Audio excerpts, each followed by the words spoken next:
how was the penultimate episode of Stargirl? I need to know. Oh, I didn't get to watch it. mm-hmm. So there's too much TV, but I will be Yeah. watching next week for the finale. That I totally with you on the fact there's too much TV. My notes section is unbelievably long. And here I am. Right. Two things I need to start this review with. A bit of background. The Ultra Humanite, who we mentioned, who's the big gorilla character, is apparently, we found out last week or 2 weeks ago that they are one of the JSA's and ISA's greatest enemies.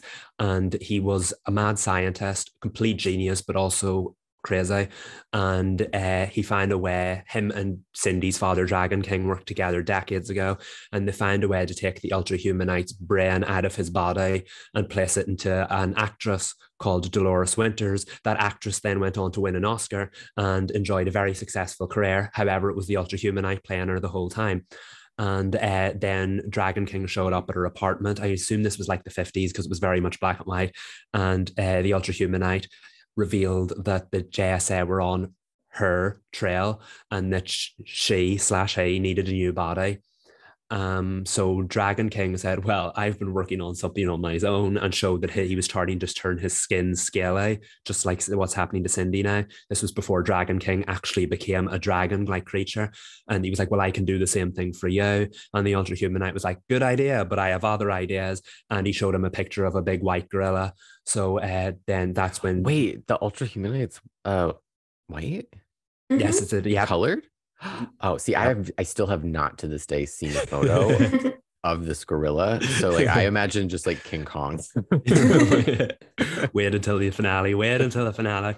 In fact, we'll wait until the end of this review because everything you think you know will be changed.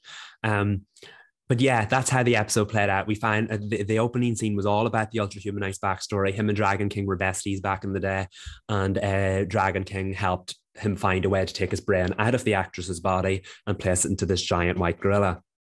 Flash forward back to the present. This episode was very much all about Starman. The episode was called The Last Will and Testament of Sylvester Pemberton, and he still cannot get over the fact that Icicle is back. So he has decided to take it upon himself to kill Icicle. And honestly, who could blame him at this point? Because Icicle killed the Croc, so we'll never forgive him for that. And Artemis, the Croc's daughter, was in the gym in her Artemis villainous outfit, training, getting ready. And then Starman showed up and said, listen, kid, your parents would want you to live a long, happy life at university. They changed.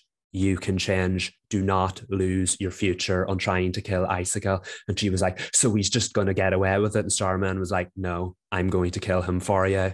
So the episode was then basically all about Starman's last stand, if you will. He was going around Blue Valley telling the other kids from the JSA that when the original JSA died, a lot of those bloodlines did not get carried on. So yes, Dr. Midnight had a son, but he passed his mantle on to Beth. The original Hour Man, Rex Tyler, passed his mantle on to his son, Rick Tyler, who's now having problems with the hourglass, and he's kind of gotten addicted to it. So, but and obviously Starman passed his legacy on to Stargirl. He said those legacies got carried on. However, some of the legacies did not. There were other heroes that did not get to pass those mantles on. So he told Yolanda and Beth, go out there, find new kids and pass their legacies onto them. He's basically telling them to form a new JSA, a bigger JSA, so we can have a new Flash, a new Green Lantern, all these other characters. And the sad thing is that I feel like that's what it was setting up the future of the show for the JSA to grow. And I don't think we're going to get to see that now. So that was a very melancholic moment.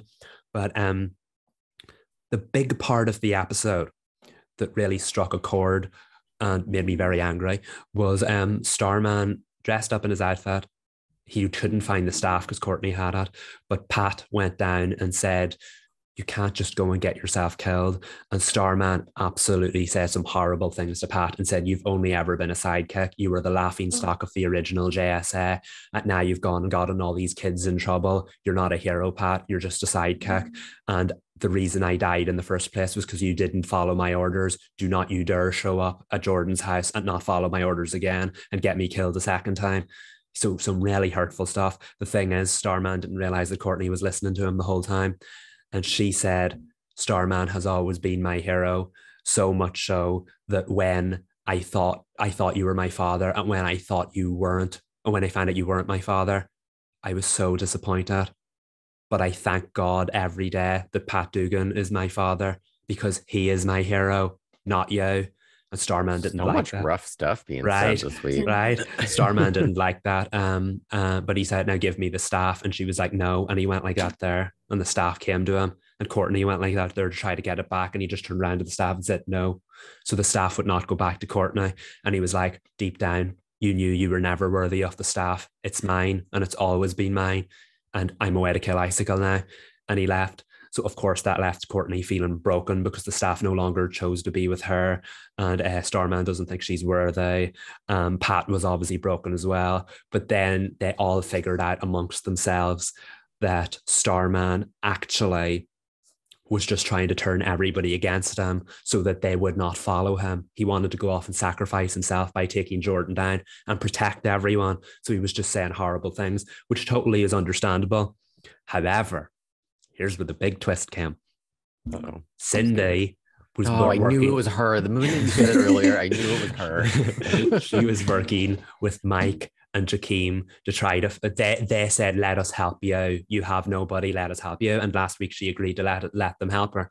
So Jakeem used the Thunderbolt pen, which has to be very specific about wishes, to take them to one of Dragon King's labs so that they can find answers on what is happening to Cindy. And shockingly, the wish worked. So she was like, "We're in the right place." She was so happy, and Jakeem was so happy that she was so happy. And she was like, "Are you idiots coming? We're in the right place." So she was so happy about the fact that she could finally get answers. And she found a lab of her father's that she had not been to yet. Obviously, her father is dead. But the unnerving thing about the lab was the candles were lit, books were open. Somebody had been using Dragon King's lab. So that worried her a little bit. And then she went into like a morgue-like area and saw that there was a body covered up, and pulled the sheath off the body, and it was Dragon King's body. Trauma. And she lifted his mask off, and of course you saw his lizard face and everything. However, the top of his head and his brain was missing. Ew. Traumatic. And then they heard boom, boom, boom, boom. And she turned around, and there it was, standing in the corner. The Ultra Humanite showed up in the lab. And Cindy, now to be fair to Cindy, she was so protective of Mike and Jakeem. She turned around and was like, "Get ready to run when I say so." And she was like, "Oh, hi, you're the Ultra Humanite. What are you doing here in my father's lab?" Hey. And the Ultra Humanite said, "Hello, daughter." Oh God, I can't do it. And she was like, "Wait, what?" And he was like, "It's been a while since I've seen you the last time. But then I experimented on you loads throughout your whole life, but now you're starting to know." And she was like, "Wait, Dad?" And literally, they said, one thing I forgot to mention, the flashback when you saw the actress Dolores, she had a scar across her head because obviously that's where the Ultra Humanite's brain had been inserted into her. Anyways, Back to the Future. Mike and Jakeem then was like, "Wait, if the Ultra Humanite is Dragon King, where's the Ultra Humanite?" Cut to Starman heading into Jordan's house, and on the back of Starman's head, you saw a little scar. Oh. And I'm so stressed. I don't even watch the show. Like, I can't sit still. Pat showed up to help Starman, and he was like, "I know you were only trying to turn us all against you, but we're here for you. We're your family, and we love you, and we're never going to let you do this on your own." And Starman was like, "Okay, let's go find Icicle." And then that's when we get the close-up of the back of his head with the scar on it. And as Pat walks into Icicle's living room, Starman knocks him out with the staff. And then out of the corner, Jordan walks out. It was like, "What are we going to do with him?" And Starman starts laughing and is like, "I know exactly what we're going to do with him." And we cut to the forest, and Starman starts burying Pat alive. And he tells the staff to stop that. And the staff turns itself off. So basically, long story short, the Ultra Humanite took his brain out of the gorilla and put it into Starman's body. And Dragon King's brain was taken out of his dead body that Cindy killed 2 years ago and placed into the Ultra Humanite's body. So here we have the ISA 2.0 led by Icicle, with Ultra Humanite and Dragon King back together again. Cindy, who wanted no part of it, the Ultra Humanite started marching towards her. I say the Ultra Humanite, I mean Dragon King, started marching towards her. So she knocked over all the potions in his lab and caused a huge explosion and got Mike and Jakeem to safety. And meanwhile, Starman started burying Pat alive, and they started revealing the whole truth about how Starman came back from the dead. We found out, I think it was actually the episode you saw, Reed, where the original Dr. Midnight in the sunglasses showed up and said the reason Starman was still alive was because the cosmic staff that he used had imbued itself in Starman's body, and that preserved his body after he died the first time. But according to the Ultra Humanite, yes, the staff preserved Starman's body. That's why it never rotted after the 10 years. But the staff did not preserve his mind. So it was a very easy operation. They dug up Starman, took his brain out, and put the Ultra Humanite's brain in. Starman never came back to life. The Sylvester we've seen running around Blue Valley and all the other places over the last 2 seasons has actually been the Ultra Humanite the whole time. Starman died 10 years ago. He never came back to life, but his body is still worthy. So now the Ultra Humanite is in possession of the cosmic staff. Icicle is back, Dragon King is back, and we have one season finale left so that the JSA can save the day one more time. The trailer for next week's finale. I remember the set photos of Breck on set in a dumpster or in a trash heap kind of yard, and this is exactly what we're going to get: a huge showdown between Icicle, the Ultra Humanite, and Dragon King versus the JSA with Cindy. However, I think Jordan is going to be on his father's side. Not Jordan, sorry. Cameron is going to be on his father's side. But I have a feeling that Cameron and the McCants, the grandparents, will end up turning on Jordan in the end, because this season's all about frenemies. And if we've learned anything, it's that the JSA and ISA are frenemies, not enemies anymore. So yeah, I've talked far too much, but my goodness, I am sweating. I am like, for anybody not watching on YouTube and our audio only listeners, like Sabrina was sitting there cool as a cucumber, just listening. I was having an intense physical reaction the entire time I was talking. I was so stressed out. I can't wait to watch the finale. Oh my God. I can't wait. It made me so angry because it was a quiet episode, and then the last couple of minutes, literally bum, bum, bum, twist after twist after twist. My heart is racing. My heart hurts for them, actually. I know. That's really bad.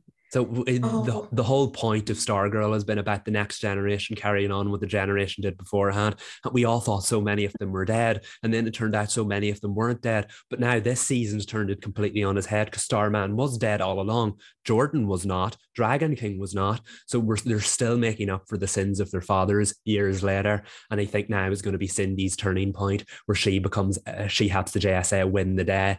And it's going to be interesting to see characters like Rick, who's having problems with his hourglass addiction. He came to the JSA this week and said he needs help. He needs them to help him. So of course, we're going to see that he can't take the hourglass off anymore because he's totally addicted to it. So his body starts having these kind of withdrawal symptoms. So he's going to need their help. Again, that was something the Ultra Humanite concocted. He knew that would happen. He made sure that happened, and that's exactly what happened. So the Ultra Humanite has been destroying the JSA from the inside out the whole time, and now all the repercussions of that will pay off next week, as Cindy, I think, will help the JSA defeat the new ISA, if you will. The question is, where will Cameron fall? I think that's going to be. I love the way this season has managed to take its own murder mystery and fit it in with the overall season story. It's no longer about the murder mystery. Here we are again, 3 seasons back to the whole JSA versus ISA narrative. And I can't wait to see how it all wraps up in the end. Michael, what did you do when you finished watching that episode? I feel like I need to lay down and call a therapist or something. I sat for a couple of minutes, thought about it, and then I had tweeting to do, and I realized I hadn't done it. Literally, I don't know how they're going to wrap it up in just 40 minutes, but if there's any show that could pull it off, as we've seen all season, it's Stargirl. I can't wait to see how it ends. I don't want to see how it ends because I don't want it to end. But at the same time, I've never been more excited for an episode of Stargirl in my life. This season has been... it's going to be really good. Yeah, this season has been... And I have no doubt the finale will be as well. You know what I love about CW shows? That we can say words like hourglass addiction and it's just totally normal. It's an inside joke. We got it. It's like, I feel like Stargirl is going to skip past the series finale curse that a lot of shows fall into, because this penultimate episode truly sounds like one of the best things. I feel like I said this all season for them every time you describe what happened in Stargirl, but it's one of the best things that has ever happened on the CW. It really I want is. like after the series ends, like a series of movies. I feel like she's gonna get them. Like, I really do. I hope Like, so. I Come feel on. like we're not done with this character. And the most interesting thing, not to get anyone's hopes up here, the trailer said season finale. A few weeks ago, when the penultimate episode trailer came out, it said 1 week until the season finale. So it definitely feels like, unless they had all those trailers ready and just didn't bother updating them, it's Probably, if we're being honest. I just, with Brack appearing on Titans in the future and all this talk of the JSA and the DCU as well, I could never imagine anyone playing the Stargirl character. I hope this is not the end of it, but at the same time, I'm so excited to see how they end it, because I have complete faith that it'll be an excellent finale.